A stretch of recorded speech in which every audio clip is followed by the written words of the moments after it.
আসসালামু আলাইকুম, সবাই কেমন আছেন? আজকের আমি খুব সহজে আর অল্প সময়ের ভিতরে কিভাবে আনারসের জুস বানানো যায় সেই রেসিপিটা আপনাদের সঙ্গে শেয়ার করব। তো দেখুন, এখানে আমি কিন্তু আনারস খুব সুন্দর করে ছুলে একদম ছোট ছোট করে কেটে নিয়েছি। এবার আমি সবগুলো একটু ব্লেন্ডারে দিয়ে খুব সুন্দর করে পিষে নেব।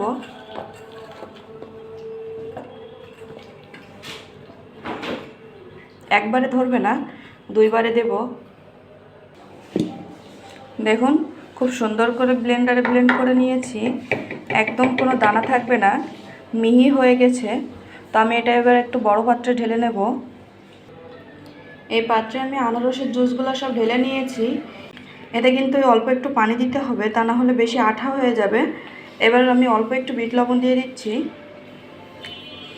আর এতে আমি একটু চিনি দেব যাতে মিষ্টির পরিমাণটা একটু বেশি হয়। এখানে আমি 2 চামচ চিনি দিচ্ছি, আপনারা আপনাদের পছন্দ মতো দেবেন। ব্যাস, এবার সবগুলো খুব সুন্দর করে মিক্সড করে নিতে হবে। সবগুলো মিক্সড করা হয়ে গেছে, এবার আমি গ্লাসে ঢেলে নিচ্ছি। তো আপনারাও কিন্তু এভাবে বাসায় খুব সুন্দর করে আনারসের জুস তৈরি করতে পারেন। আর ইফতারিতে খেলে কিন্তু শরীরটা ঠান্ডা হয়ে যাবে আর মনটাও ভরে যাবে। ফ্রেশ ফ্রেশ এই আনারসের জুসের রেসিপিটা আপনাদের কাছে কেমন লেগেছে অবশ্যই জানাবেন। ধন্যবাদ, কষ্ট করে শেষ পর্যন্ত ভিডিওটি দেখলেন।